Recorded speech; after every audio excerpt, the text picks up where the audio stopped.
I'm going to show you a listing that I'm super excited about. It is right across the street from the Scissortail Park. Scissortail Park is a newer development in the last several years. They spent $132 million on this park, renovating this area of downtown. It's a 79-acre park, and so this listing that we're going to is literally right across the street from it. They recently had a park expansion, and so this property, which is 4 acres, is right across from that. So what I'm excited for is just as the city continues to expand and update, bring new businesses in, this would be a great spot for a developer. So here is the listing, or coming up on our right, but to the left is where Scissortail Park starts. So it begins here, and this is the part of the expansion, and runs all the way north past the highway and then down to Oklahoma Boulevard. So and that's where it is. So this is the entire 79 acres. And then right here on the right is the listing I was telling you about. That is the 4 acres. It will be across the street from this park.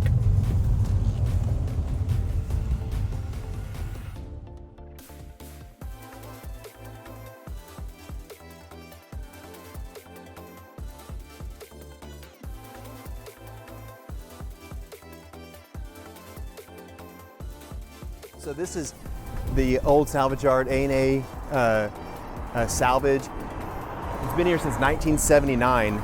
This particular piece of land is 4 acres, and it is directly across, like I told you, right from Scissortail Park. So this is the Scissortail Park expansion that's 30 acres, where Scissortail Park used to be just on the other side of I-40. Well, they created an expansion and brought it down this way with additional walking trails, pickleball, soccer fields, and a lot of different other activities that are available.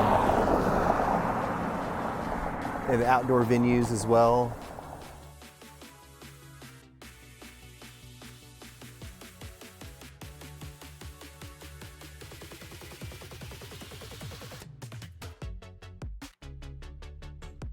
Let's go check out the property. I'll walk you around and show you some cool stuff.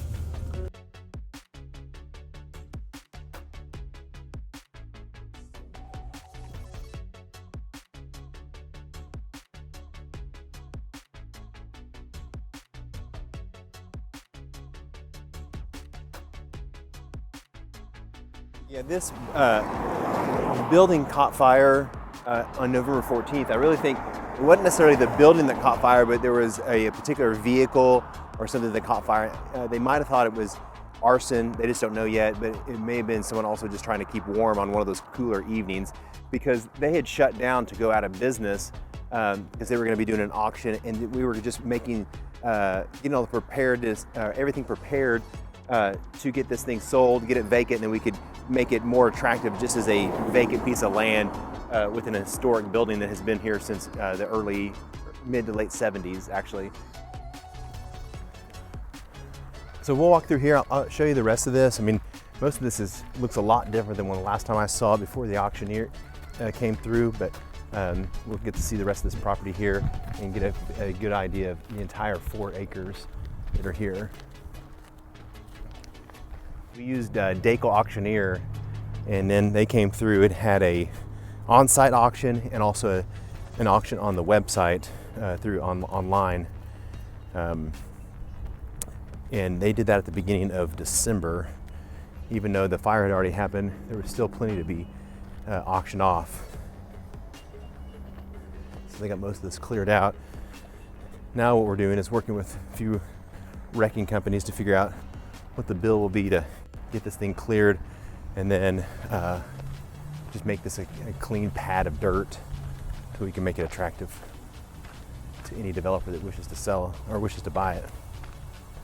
A retirement community or a 55+ community would be great here too as well, because you literally can go across the street, you can walk all through the park, you have all the trails to walk onto, you can go just north of here, grab breakfast, grab coffee, see the city. And so I think that would be a great use of this land too as well.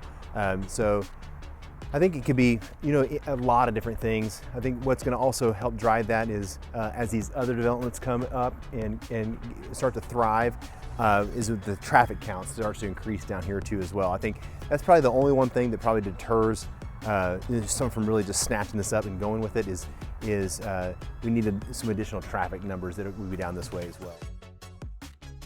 As we drive around the city and I get to show you more of what's going on, whether that's the River Sport area, Scissortail Park of itself, downtown, the new convention center, Paycom getting to revamp, the Omni Hotel. You know, the city has really committed to improving this area through here, and I think it even shows when they spend a little over $700 million in developments and investments to make this area better and to bring more people downtown and to bring more development and new business.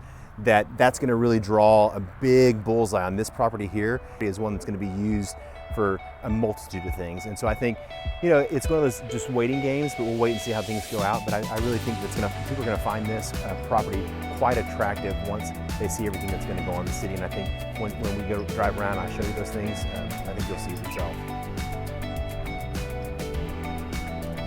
So this is the river I was telling you about. We passed this when we were coming north on Robinson just before we got to the park. So we're just south of the park now. And this is the Oklahoma River. It is, the portion that runs through Oklahoma City is about 7 miles long, and I think it was in 2004, it was named the Oklahoma River. And then what the city has done is they have not only invested in the park as it comes south, but they have also put walking trails all throughout. You can see the park that we just walked through. And so with the parks and the walking trails, they have invested and committed to improving this area of the city as we're tying all the different districts together that they have going on, whether that's the River District or the Downtown District or the parks, and they're going to tie all those together through these walking trails. So from the listing we were just at, it's probably about a 5-6 minute walk to here, to these parks, to these trails, and then you can walk all throughout this river. And this river also connects down to the Boathouse District, which is well known for rowing. There's a large rowing community that rows through here. People from other states come here to row as well, and it has been a really great feature for the Oklahoma City. Yeah, so next we'll go over to the Boathouse District and I'll show you that, and we'll see where all the rowers begin their rowing days and their practices.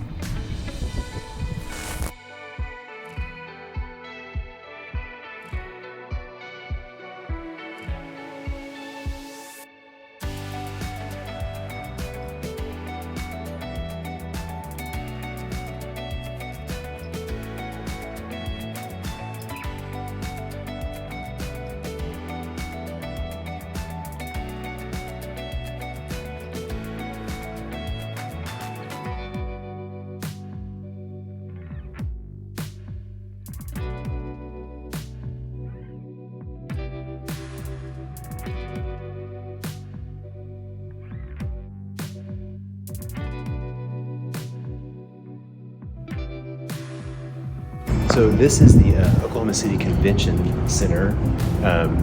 This was finished in 2021. And the great thing about this, it's literally right across the street from the Scissortail Park. It's walking distance. Most of the things I've shown you today are really walking distance from the listing I have over there at 1300 South Robinson. And so just a short walk down here, you can come to the convention center. It's over 500,000 square feet of convention space. And I think last year in 2022, for more than 300 days, they had something booked here, and it was booked out for most of those days in 2022 with conventions, meetings, events, etc. And then and of course, right next door is the Omni Hotel, and then and this is Robinson out through here. So Robinson and then Oklahoma Boulevard, and then just a little further down, walking distance, is the Paycom Center where the Thunder play, the NBA team, the Oklahoma City